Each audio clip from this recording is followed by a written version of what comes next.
नमस्कार, मैं गिरीश गिरीश और आप देख रहे हैं मेरू रहबर।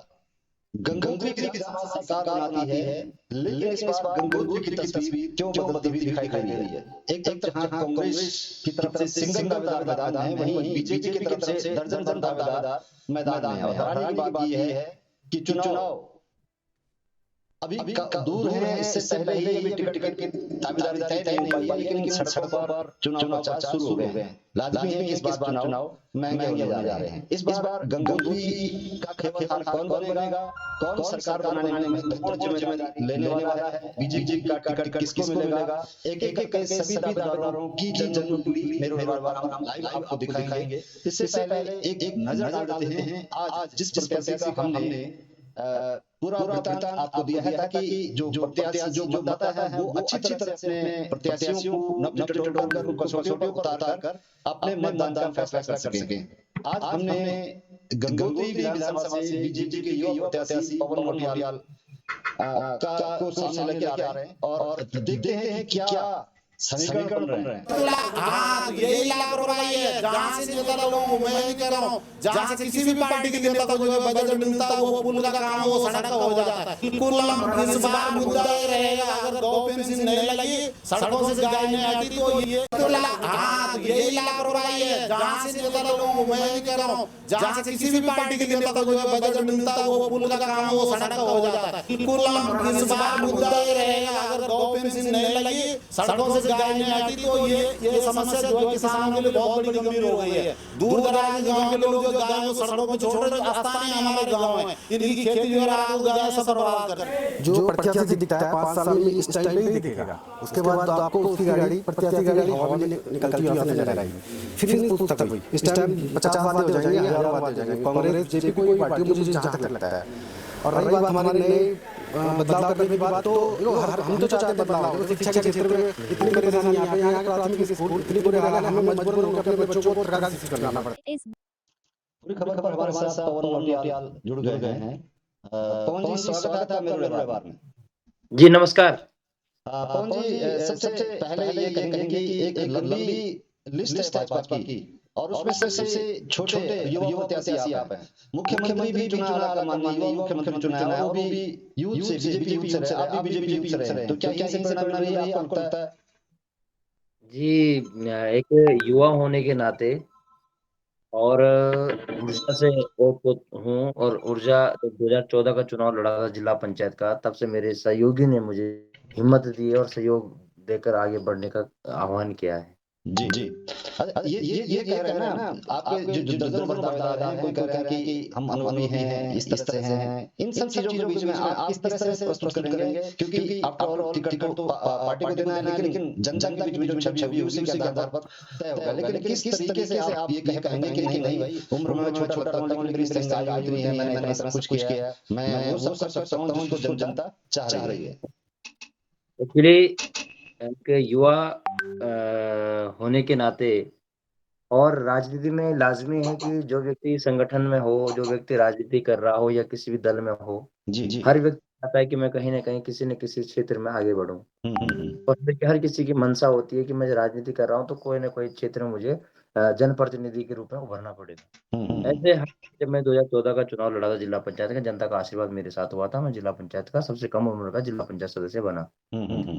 प्रकार कड़ी आगे बढ़े हैं तो हर कोई चाहता है कि मैं आगे बढ़ूं। उसी प्रकार मैं भी 2022 की तैयारी कर रहा हूं, और ये ना देखते हैं कि टिकट क्या है। भारतीय जनता पार्टी ही हमारे पास सर्वश्रेष्ठ पार्टी है, और पार्टी का ही दिशा निर्देश में हम लोग काम कर रहे हैं। बिल्कुल। और एक जानना चाहेंगे, आप मंजीरा देवी संस्थान से जुड़े हुए हैं, जिसने यहाँ पर काफी तादाद में लोगों को रोजगार दिया है, और जो बड़ा इशू रहता है कि ये पलायन यहाँ पर होता है, उस पे भी हम चर्चा करेंगे। लेकिन सबसे महत्वपूर्ण बात है, आप वकील रहे हैं, आपने लॉ किया, LLL किया, इतनी हाई एजुकेशन लेने के बाद आपको लगा कि मुझे फिर राजनीति में आना चाहिए, क्या गुण है? मेरा उद्देश्य है, मैं स्वामी विवेकानंद जी के वचनों से बहुत प्रभावित हुआ हूँ, और मैं जीवन में अपना जीवन जो है समाज सेवा में लगाना चाहता हूँ। मेरा उद्देश्य भी यही है, और मैं जन सेवा करना ही मेरा प्रथम कर्तव्य समझता हूँ अपना। बिल्कुल ये कहा जाता है कि जैसे कबीरदास कहते हैं ना, जो फूके घर अपना चलो हमारे साथ। राजनीति भी कुछ इस तरीके की बन गई है आज तक। आजकल खर्चा ये सब हो गया, तो क्या इस पूरी तरह से मन बना लिया आपने कि आप इसमें झोंकना है अपने खुद को? ऐसा ऐसा है कि खर्चा बहुत महत्वपूर्ण नहीं रखता है, महत्वपूर्ण रखता है आपकी भूमिका क्या है समाज के प्रति। आप समाज के कितना समाज पर चलते थे। किस बात के मुकदमे जी, थे? जी, जी। वो इस बात के है कि सड़क, कहीं क्षेत्रों में सड़क नहीं है, उसके लिए मैं आंदोलन करता था। कहीं मुझे दारू का ठेका नहीं लगने देना था, वहाँ उसके लिए आंदोलन करता था। जहाँ भी मुझे लगता है कि यहाँ पर जन समस्या है और जनता का अहित हो रहा है, वहाँ मैं खड़ा होता था। तो मेरे साथ पूरे मैं ही नहीं, पूरे मेरी टीम खड़ी होती थी और उस आंदोलन को आगे बढ़ाते हम आगे बढ़ते थे। और इसलिए उसमें वर्तमान जिला पंचायत होने के नाते मुझ पर 11-11 मुकदमे, फिर भी मैं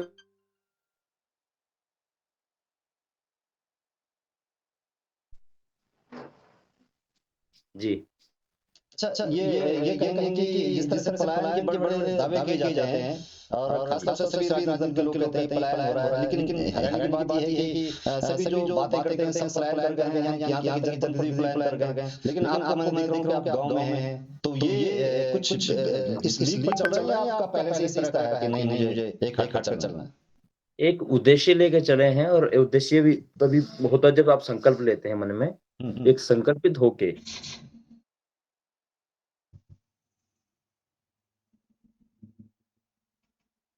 कर रहे हैं, तो उससे उससे कहीं न कहीं हमें लगता है कि हम छलावा कर रहे हैं जनता के साथ।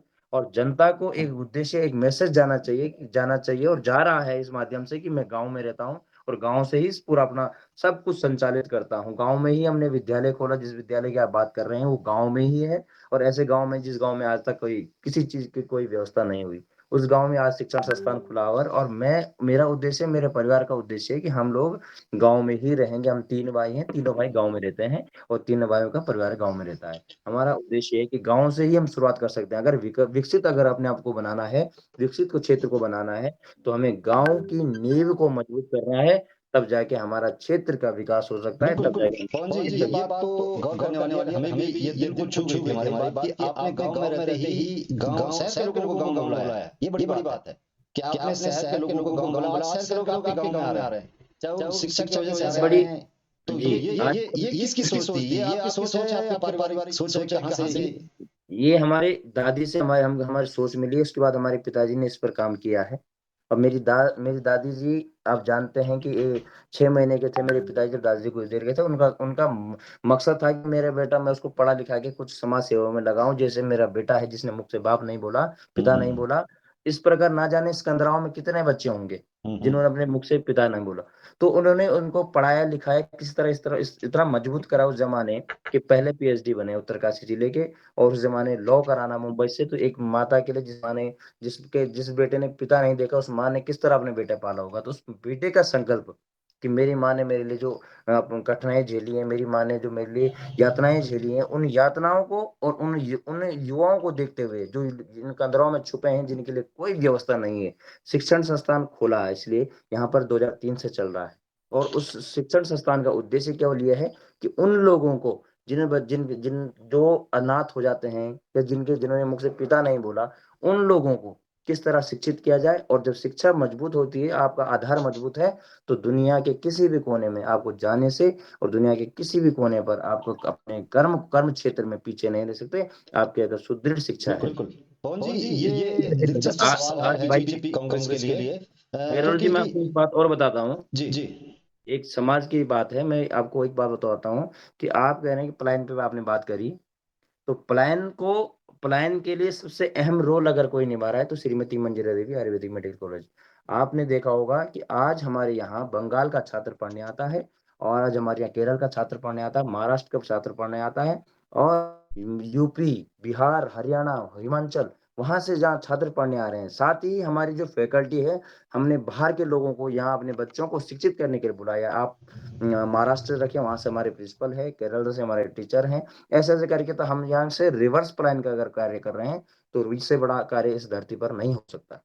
बिल्कुल पवन जी, एक दिलचस्प है राजनीति कब किस करवट ले लेती है ये कहा नहीं जा सकता। जो सबसे बड़ा प्रश्न ये है, चाहे बीजेपी का आगमन हो या कांग्रेस के पास हो, टिकट दावेदारी को जो लेकर के एक दर्जन दावेदार बीजेपी में है, उसमें से आपको आगे लाना है। एक तो बड़ा संघर्ष ये है। दूसरी बात ये है कि कांग्रेस की तरफ से अकेले दावेदार हैं, वहां कोई दावेदार नहीं, फिलहाल नहीं, अकेले दावेदार हैं और वो पहले विधायक रह चुके हैं, तगड़े दावेदार हैं। तो बीजेपी का आगमन दोनों चीजों से आपको ये प्रूव करना है कि जो 12 एक दर्जन भर जो बीजेपी के लोग हैं उनसे आप बेहतर हैं, दूसरे आप उनको टक्कर दे पाएंगे। तो इसके लिए क्या रणनीति?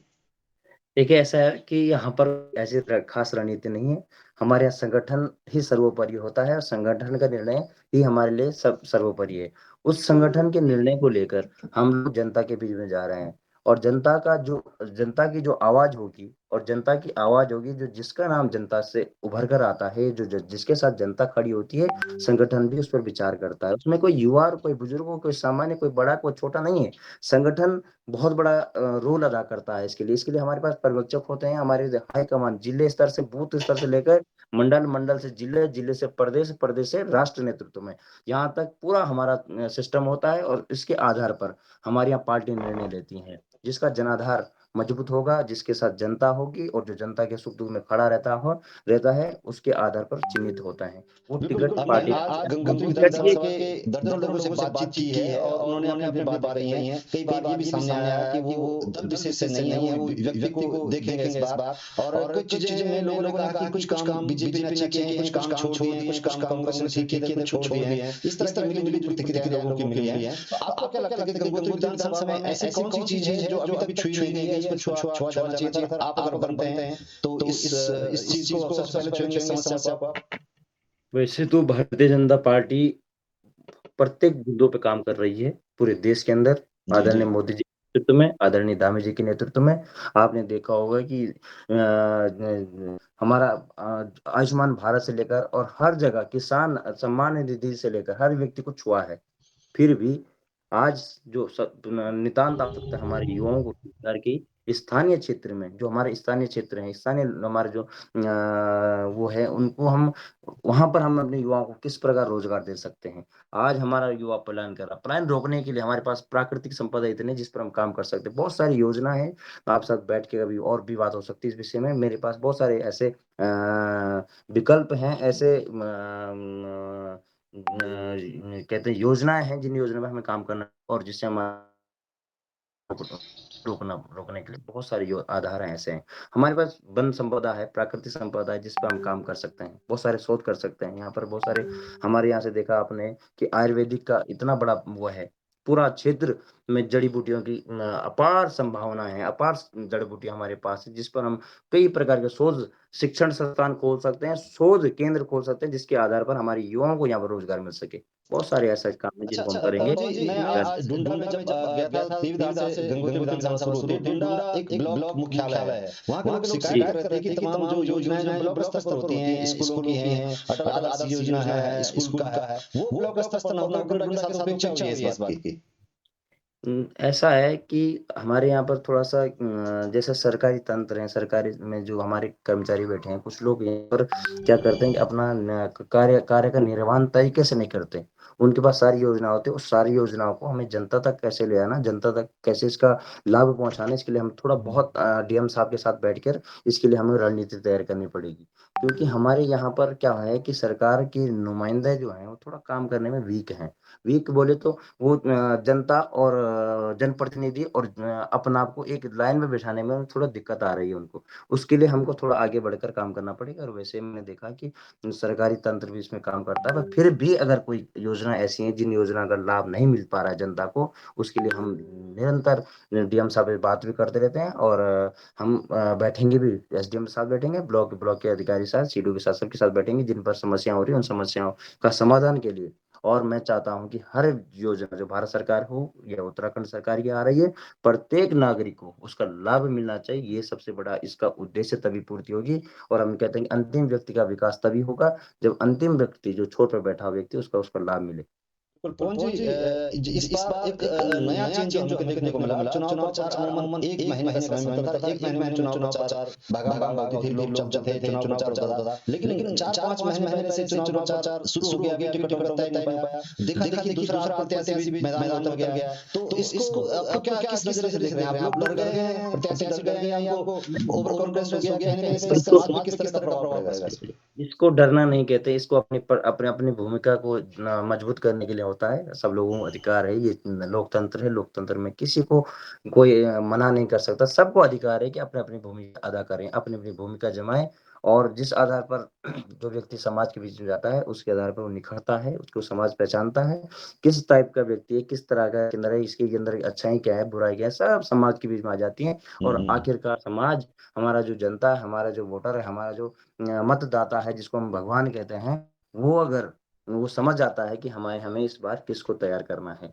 और किसके साथ खड़ा होना है। ये सारी सबको अधिकार है, सब जा सकते हैं, किसी को कोई रोका टोकी नहीं है। ये लोकतंत्र है। मैंने कहा लोकतंत्र में सबको अधिकार है कि सब समाज के बीच में जाएंगे, और ये किसमें कोई वो नहीं है, भूमिका अदा करनी होती कि भूमिका में ही आज कितने कैंडिडेट हैं, कहाँ जाएंगे। पवन जी, युवा जो मतदाता है, जो इस बार शामिल हो रहा है, एकदम अभी रोजगार के लिए सड़क पर है, वो बड़ा इफेक्टिव रोल निभाने वाला है इस बार चुनाव में। और युवाओं को लेकर, क्योंकि जो बड़े जो लोग हैं उनका पहले से एक मन बना होता है, और वैसे भी इस बार जो यूथ है वो काफी परिवर्तन, क्योंकि एक नई जनरेशन सामने आ रही है। उनके लिए आप क्या कहेंगे? क्या है योजना आपकी? अगर आप चुनाव जीत जाते हैं, आप विधायक बन जाते हैं गंगोत्री के, तो उस यूथ के लिए जो उम्मीद थामे बैठा है, ये वो यूथ है जो पारंपरिक ढंग से जो पहले चलता था कि पापा ने कह दिया वोट डाल दिया, इस तरह से नहीं डालेगा। उस यूथ के लिए आप पास क्या योजना है अगर आप जीत जाते हैं? देखिए, संगठन का निर्णय है, संगठन ने तय करना है, भाजपा तय करेगी। और दूसरी चीज ये है कि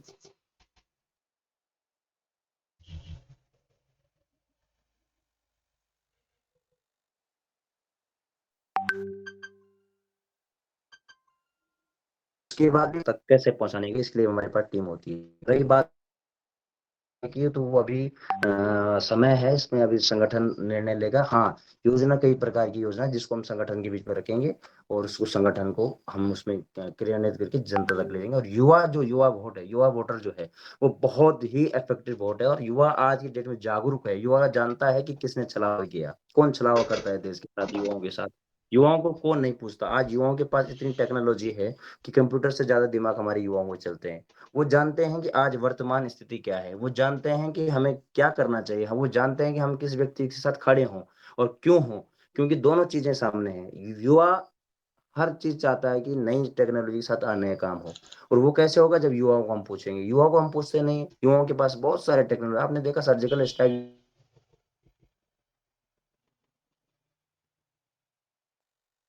वो बनाया था ड्रोन।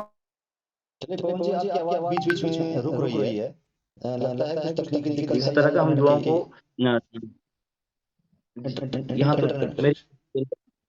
कनेक्ट, मेरे यहाँ तो ठीक है। आपकी आवाज थोड़ा सा रुक के आने आ रही है। चलिए, हमारी शुभकामनाएं आपको, और हम ये प्रयास कर रहे हैं पूरी गंगोत्री विधानसभा या उत्तराखंड की जितनी विधानसभाएं हैं, सारे जो प्रत्याशी हैं जो मैदान में उतरने वाले हैं, उनके पूरे जो तस्वीर है, उनकी जो कुंडली है, जो रिपोर्ट कार्ड है, उसको जनता के सामने रखने का प्रयास कर रहे हैं, ताकि जनता सोच समझ कर फैसला ले, सोच समझ कर मतदान करे, ताकि किसी खोखे में बैठकर, चौराहे में बैठकर, चाय की दुकान में बैठकर लोग ये चर्चा न करें, ये आरोप न लगा सकें कि हमारी सरकार ने ये नहीं किया।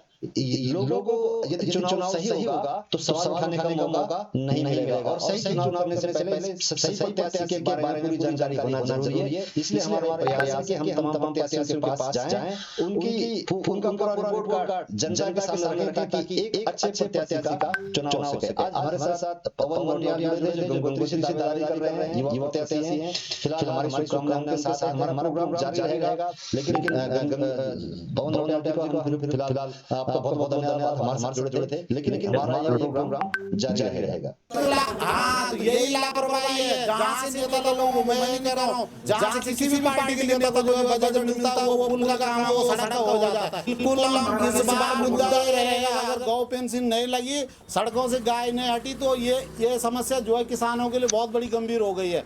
दूर दराज के गांव के लोग जो गायों को सड़कों पे छोड़ रहे, जो स्थानीय हमारे गांव हैं, इनकी खेती जो है रात को गायें सब बर्बाद कर रही है। जो प्रत्याशी दिखता है 5 साल में ये इस टाइम पे ही दिखेगा, उसके बाद आपको उसकी गाड़ी, प्रत्याशी गाड़ी हवा में निकलती यहाँ से नजर आएगी। फिर नहीं पूछता कोई। इस टाइम 50 वादे हो जाएंगे, हजारों वादे हो जाएंगे, कांग्रेस बीजेपी कोई भी पार्टी हो, मुझे जहाँ तक लगता है। और रही बात हमारे नए बदलाव करने की बात, तो देखो हम तो चाहते हैं बदलाव हो। देखो शिक्षा के क्षेत्र में इतनी परेशानी यहाँ के प्राथमिक स्कूल इतनी बुरे हाल है, हमें मजबूरन होकर अपने बच्चों को उत्तरकाशी शिफ्ट करना पड़ता है। इस बार कौन बनेगा गंगोत्री का लाल?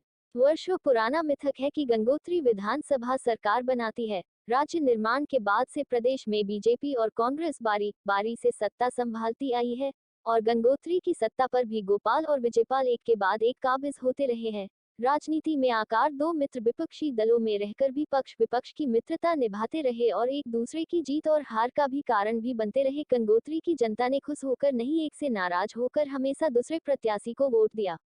इस कार्यकाल को पूर्ण करने से पहले ही गंगोत्री से बीजेपी विधायक गोपाल रावत का असमय निधन हो गया, जिसके बाद गंगोत्री की सत्ता का समीकरण ही बदलता हुआ प्रतीत होने लगा है। अब मतदाता असमंजस में है कि किसकी नाराजगी किस पर उतारे। गंगोत्री विधानसभा से कांग्रेस के पास सिर्फ विजयपाल सजवान के रूप में सिर्फ एक ही देवदार है, जबकि बीजेपी के पास दर्जन भर दावेदार टिकट की दौड़ में खड़े हैं। इस बार महंगा होगा चुनाव।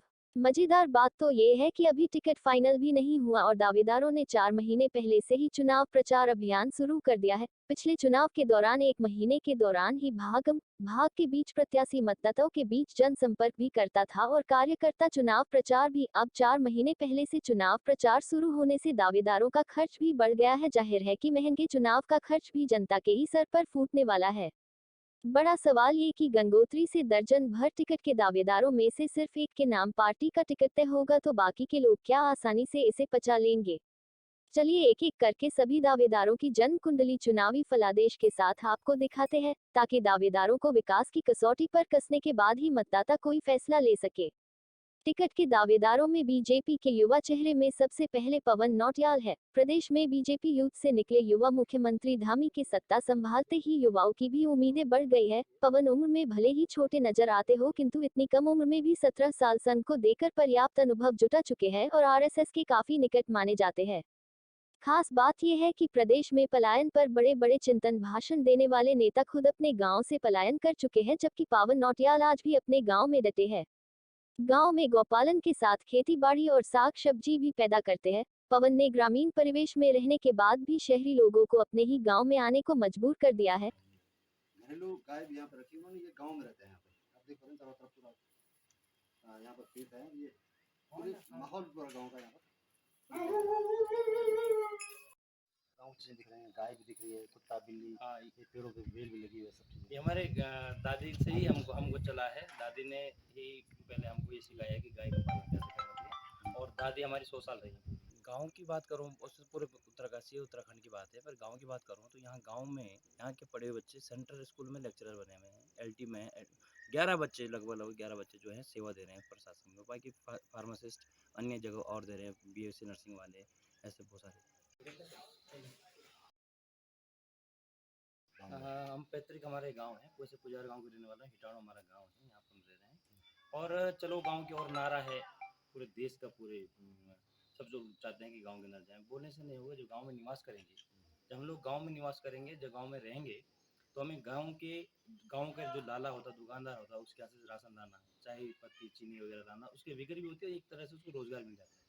और गाँव में जब उसकी बिक्री होगी तो गाँव में एक व्यक्ति रहना शुरू करेगा। पवन अपने परिवार के साथ हिटाणु में तकनीकी संस्थान संचालित कर रहे हैं, जिसमें पॉलीटेक्निक, बीएड, नर्सिंग, बीएमएस जैसे कोर्स संचालित हो रहे हैं। यहाँ से निकले हुए सैकड़ों छात्र सरकारी और निजी संस्थान में सेवा देकर रोजगार पा रहे हैं। इसे पवन अपनी उपलब्धि भी मानते हैं। आज इस संस्थान के चलते गांव में शहरों जैसी चहल पहल है। शिक्षक और छात्र गांव में ही किराए पर कमरा लेकर मंजीरा देवी संस्थान में पढ़ाई करते हैं, जिसके चलते आसपास के लोगों को किसी न किसी रूप में रोजगार भी मिल रहा है। इतना ही नहीं, पवन बताते हैं कि जल्द ही इंटर तक की शिक्षा के लिए मान्यता मिलने वाली है, जिसके बाद कक्षा 1 में प्रवेश लेने के बाद छात्र तकनीकी संस्थान की डिग्री लेकर ही बाहर निकलेगा। हमारे पास 25 एकड़ की जमीन है और इसमें हमने लगभग सभी कोर्सेज को लाने का प्रयास कर रहे हैं। जैसे BMS हो गया, MBBS की भी तैयारी कर रहे हैं, विश्वविद्यालय बनने जा रहा है, B.Ed, polytechnic, pharmacy, Ayurvedic pharmacy, panchakarma, बहुत सारे कोर्सेज हमने यहाँ पे लाए हैं बच्चों के लिए, जो यहाँ के मूल आधार बनेगा, जो प्रमाण बनेगा एक व्यक्ति के पास कि मेरे पास मैंने कुछ किया है, तो मुझे कहते हैं कि रोजगार परक शिक्षा जिसे कहते हैं। अभी आपकी क्या प्लानिंग क्या है? जैसे मैंने सुना 10+2 का एक होने वाला है। हाँ, यहाँ पर हम चाह रहे हैं कि यूँ ही हर व्यक्ति जो है घर छोड़ के जाता है, गाँव छोड़ के जाता है बाजार बच्चों को पढ़ाने के लिए, और हमने एक सोचा है जब बच्चों को हम टेक्निकल एजुकेशन दे रहे हैं, तो उसके लिए हम बच्चों को शुरू से ही तैयार करें, नर्सरी से लेकर आपको +2 तक हम उसको यहीं पढ़ाएं, और उनको बच्चों को उनसे बात करें कि अपना बच्चा हमें दे दीजिए, हम आपका बच्चे को टेक्निकल कोर्स करके आपके हाथ में सौंप देंगे। गंगोत्री का खेवनहार कौन होगा ये मतदाताओं को तय करना है, किंतु किसी भी फैसले पर पहुंचने से पहले सभी दावेदारों का रिकॉर्ड उनके सामने होगा तो अच्छे प्रत्याशी का चयन हो सकेगा, ताकि चौक चौराहों पर लोग सिर्फ सरकारों को दोष न दे सके और सोच समझकर ही प्रत्याशी का चयन कर सके। गंगोत्री पर एक लाइव रिपोर्ट। और एक कैंडिडेट को आप आगे करो कि भाई हमारा प्रतिनिधित्व ये करेगा, और अपने आप उसको टिकट मिलेगा, और उसके लिए सारी पार्टी लग जाओ। अब माना 12 बीजेपी वाले उठ रहे हैं, तो टिकट तो एक को मिलेगा ना, वो 11 क्या करेंगे? वो उसको हराने का काम करेंगे, वो पार्टी के लिए काम नहीं करेंगे, वो उसको हराने के लिए कि साहब हमको न दे दी, इसको क्यों मिला टिकट? तो ये अच्छी नीति नहीं है। अगर सच्चे दिल से आप बीजेपी की सिपाही हैं, तो बीजेपी के लिए समर्पित भाव से काम करो। विधानसभा चुनाव 2022 गंगोत्री विधानसभा के डुंडा कस्बे में। गंगोत्री विधानसभा जो देवीधार से शुरू होती है, यहाँ से कुछ दूरी पर ही है, और कह सकते हैं कि देवीधार के बाद एक पहला एक छोटा कस्बा है जो शुरुआत होता है, गंगोत्री का पहला पैदान कहा जा सकता है। और इसके अलावा गंगोत्री विधानसभा के उत्तरकाशी जिला मुख्यालय में जाने के लिए पहले तमाम प्रत्याशियों को डुंडा से होकर के गुजरना पड़ेगा। क्या डुंडा में अब तक क्या क्या समस्याएं रही, क्या मुद्दे रहे हैं, मतदाता क्या सोच रखते हैं, और किन किन मुद्दों पर अभी तक समाधान हो चुका है। लोग इस वक्त जो परिवर्तन है, जो कहा जाता है कि गंगोत्री सरकार बनाती है, मतदाता के मन में क्या है, हम जानने का प्रयास करेंगे डूंडा के लोगों से। ऐसे कोई वो नहीं, लेकिन ये कि हम पहले आदमी को बिल्कुल परखेंगे और उनके सामने अपनी कई समस्याएं रखेंगे। ये रखेंगे क्या आप ये कर सकते हैं या नहीं किया है, या इन्होंने पहले क्या किया। किसी लोगों को 2-2, 3-3 बार मौका मिल गया है, तो इसलिए उनका परीक्षण मतलब होना चाहिए उनको, फिर दोबारा उसके पास मतलब जो 2-3 बार उन्हीं को होना चाहिए, जो नया है उनको नहीं होना चाहिए, जो नया है नहीं। उसमें ऐसा सर कि यदि वो काम अच्छा कर रहे हैं तो चाहे 2-3 बार वाला हो वो ठीक है। और हम मैं भी उस चीज़ का तो कह रहा हूँ कि हो सकता है नए आदमी को भी अगर देखा जाए तो तभी उसके परीक्षण का पता लगेगा। ये जनता से भी जुड़ा हुआ और आम पब्लिक से भी जुड़ा हुआ है। लोगों ने क्या कर दिया है कि गाय सड़कों पे छोड़ दी है, इससे ट्रैफिक की समस्या बहुत बड़ी हो गई है। सड़कों पे गाय आ गई है, रोज जो एक्सीडेंट हो रहे हैं वो, और जो है कोई इनको पूछने वाला नहीं। पूर्व में सरकारों ने इन पे टोकन लगाए गांव जाके, वर्तमान में लोगों ने टोकन लगी हुई गाय या बैल गौ सड़कों पे छोड़ दिया। मैं सरकार से निवेदन करूंगा कि या तो आप जो है गौ पेंशन लगाएं, जैसे वृद्ध पेंशन है, विधवा पेंशन है, गौ पेंशन लगवाई जाए। बना हुआ है, लेकिन कानून का इम्प्लीमेंट होता नहीं है। ये कहा जाता है कि इतने महीने में बैठक होनी जरूरी है, एसपी के यहाँ बैठक होनी जरूरी है, उसमें कई मेंबर्स हैं, वो होती नहीं है। तो यही तो तो यही लापरवाही है। जहाँ से नेता लोगों को, मैं नहीं कह रहा हूँ, जहाँ से किसी भी पार्टी के नेता को जो है बजट मिलता है, वो पुल का काम है, वो सड़क का हो जाता है। लेकिन जो पब्लिक से जुड़ी हुई समस्याएं हैं, ये छोटी नहीं है, बहुत बड़ी समस्या है। ट्रैफिक से जुड़ी हुई है, रोज एक्सीडेंट हो रहे हैं। हम देखो अभी हमारे पशु विभाग के लोग यहाँ पे गायों के जो है वो ट्रीटमेंट कर रहे थे। यहाँ पर पूर्व में कांग्रेस गवर्नमेंट की ओर से जो मॉडल स्कूल आए थे, तो मॉडल स्कूल ब्लॉक मुख्यालय में, हर जगह ब्लॉक मुख्यालय में बने, लेकिन इस विधानसभा में हमारा डुंडा में ब्लॉक मुख्यालय में नहीं बन पाए। और इसके बाद अब बीजेपी की गवर्नमेंट आई तो हमें जो इंग्लिश मीडियम स्कूल की ज़रूरत थी यहाँ पे, अटल उत्कर्ष स्कूल, वो भी ब्लॉक मुख्यालय में बना है हर जगह, लेकिन यहाँ पे नहीं बन पाया क्योंकि यहाँ के बहुत सारे लोग, बहुत करीबन 30-40 गाँवों से लाभान्वित हो सकते थे, जैसे डांडा, मांझा, सिंगुड़ी, धनारी, उदाल का, अपना खट्टू, डुंडा गाँव, बीरपुर, नाकुरी तक वो प्रभावित हो सकते हैं। इसके बाद सेंट्रल स्कूल आया, वो भी यहाँ पे ब्लॉक मुख्यालय में नहीं हुआ। ये बड़ा सोचनीय मुद्दा है। दूसरा, यहाँ पे बीजेपी की तरफ से जो पानी की बहुत बड़ी किल्लत थी और ट्यूबवेल की व्यवस्था की गई है, तो बहुत सराहनीय काम है। तीसरा, यहाँ पे स्वास्थ्य की जो स्थिति है यहाँ पे बड़ी ख़राब हो रही है, क्योंकि पहले भी यहाँ CSC की घोषणा की जा चुकी है, यहाँ पे सामुदायिक स्वास्थ्य केंद्र बनेगा, लेकिन अभी तक यहाँ पर दूर दूर तक वो कहीं दिखाई नहीं दे रहा है। जो गलतियाँ वो करते आ रहे हैं वो आगे तक चलती आ रही है। क्या इस वक्त का नौजवान इतना दम रखता है कि सवाल पूछेगा क्योंकि सरकार की तारीफ, सरकार नीचे की बात, अभी हमारे पास चॉइस केवल विधायक की है। क्या इतनी हिम्मत है नौजवान के अंदर कि उस सवालों को पूछे कि इस सवाल का समाधान क्यों नहीं हुआ, और यदि आप नए हैं तो आप किस तरह से इसका समाधान करेंगे? देखिए जी, नौजवान हो या वोटर हो, कोई भी सवाल हर कोई पूछता है। जो नए प्रत्याशी आते हैं वादे हर कोई करते हैं। इतने कई साल मुझे भी हो गए वोट देते देते, और मुझे लगता है जो मैंने आज तक अनुभव किया है, जो प्रत्याशी दिखता है 5 साल में ये इस टाइम पे ही दिखेगा। उसके बाद आपको उसकी गाड़ी, प्रत्याशी गाड़ी हवा में निकलती यहाँ से नजर आएगी, फिर नहीं पूछता कोई। इस टाइम 50 वादे हो जाएंगे, हजारों वादे हो जाएंगे, कांग्रेस बीजेपी कोई भी पार्टी हो, मुझे जहाँ तक लगता है। ये जो मुद्दे आपने कहा चुनाव में बनते हैं, मुद्दे बनते हैं। बिल्कुल बिल्कुल बनते हैं। स्वास्थ्य शिक्षा तो मेन है, स्वास्थ्य शिक्षा रोजगार का मुद्दा भी ऐसा है कि अभी तक जहाँ पे भी ऐसा हुआ कि ट्रक अगर नीचे से सामान लेके आता है और नीचे खाली अगर यहाँ से ट्रक जाता है तो समझ लो वहाँ का विकास कैसे संभव है।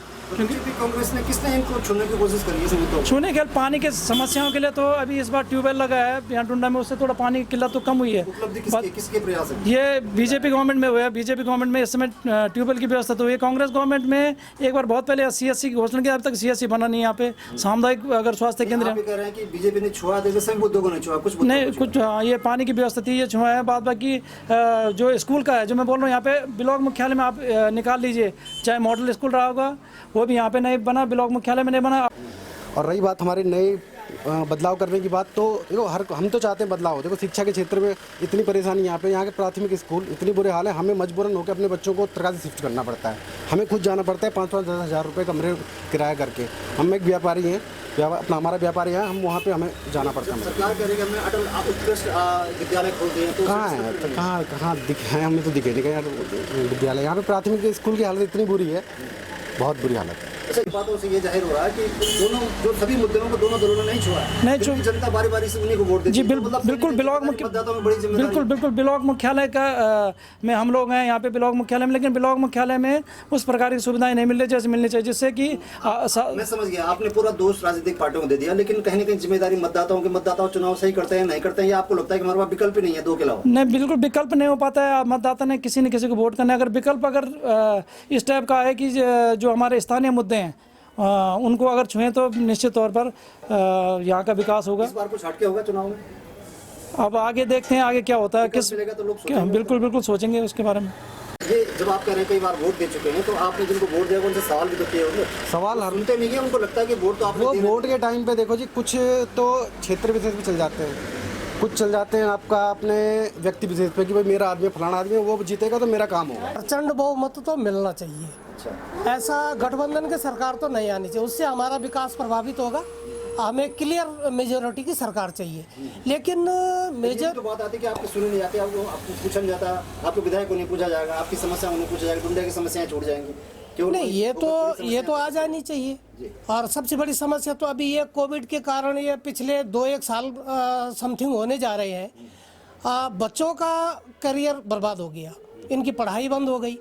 सरकार ने ऑनलाइन चलाया क्लासेस, ऑनलाइन क्लासेस के लिए नेटवर्क, ये पहाड़ी क्षेत्र है, यहाँ पे हर जगह नेटवर्क नहीं है, हर किसी के पास स्मार्टफोन नहीं है।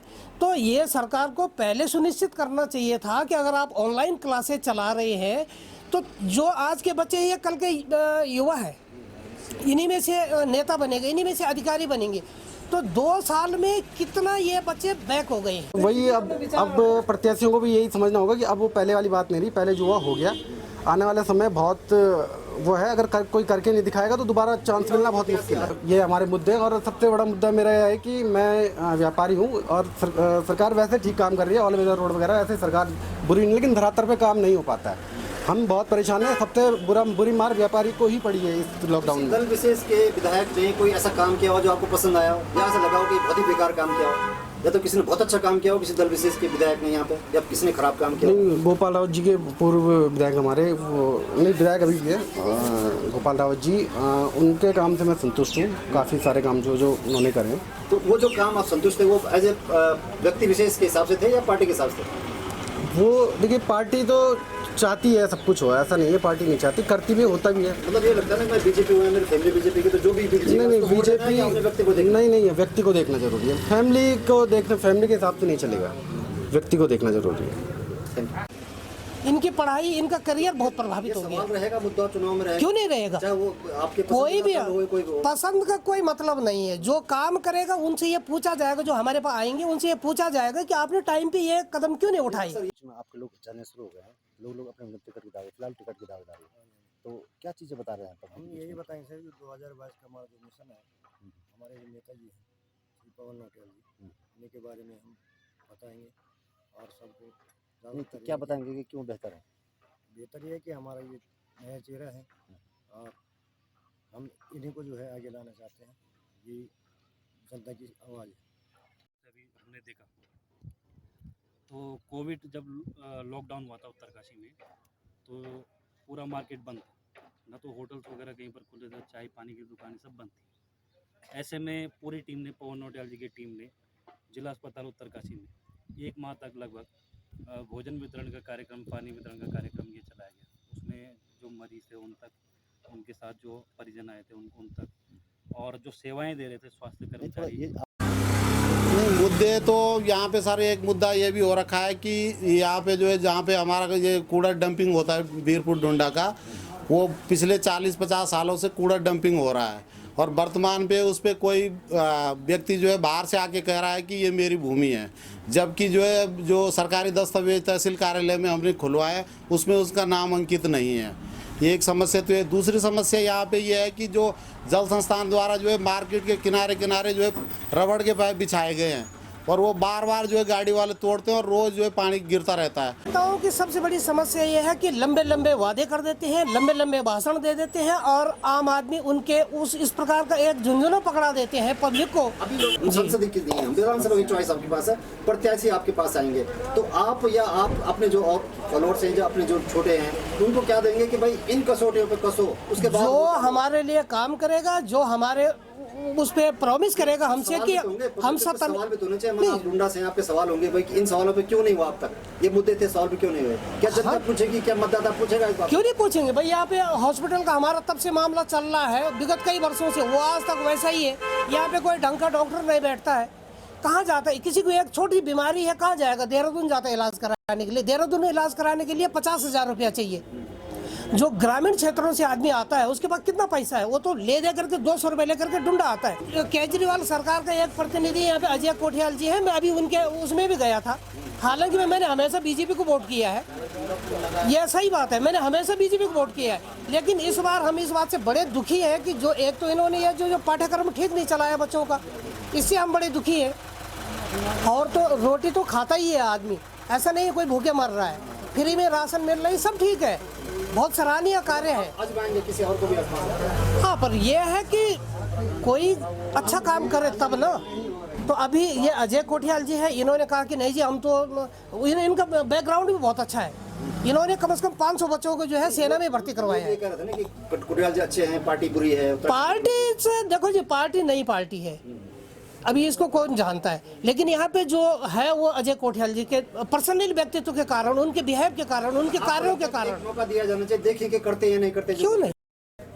ये मतलब अच्छा, कोई एक व्यक्ति पे कोई उसका कोई मौरसदार तो है नहीं, अच्छा कोई भी कर सकता है। तो अगर कोई दूसरा आदमी अच्छा प्रत्याशी अगर हमारे बीच आ जाता है और जिसका ट्रैक रिकॉर्ड बहुत बेहतर हो, अगर ऐसा आदमी आए, वैसे अभी नए जो हमारे पुष्कर सिंह धामी जी है, ये भी बहुत अच्छे हैं, लेकिन इनको बहुत कम समय मिला काम करने के लिए, इनको ज़्यादा समय नहीं मिला है। अभी ये 6 महीने में क्या कर लेंगे भाई? 4.5 साल तक जो है डंप रहा सरकार, अभी ये 6 महीने में क्या कर लेंगे? बातों से लग रहा है कि आप कहीं ना कहीं भाजपा से प्रेरित है। नहीं, ऐसा नहीं। 12-13 लोग दावेदारी कर रहे हैं, तो ये लगेगा कि सिर्फ भाजपा का इसलिए वोट देना है कि व्यक्ति को भी देख के देना चाहिए? नहीं, कैंडिडेट को देख के देना। हम ये कहेंगे कि कैंडिडेट होना चाहिए, जो ईमानदार प्रत्याशी है उसी को वोट देना चाहिए। जो पूर्व की सरकारों ने भी वादे किए, जैसे कांग्रेस के ज़माने में आपने देखा होगा कि बेरोजगारों के लिए पेंशन लगवाई गई, वो पेंशन मात्र 1 साल तक युवाओं को मिली, उसके बाद वो बंद कर दी गई। आज जो है वो धरातल पे नहीं है।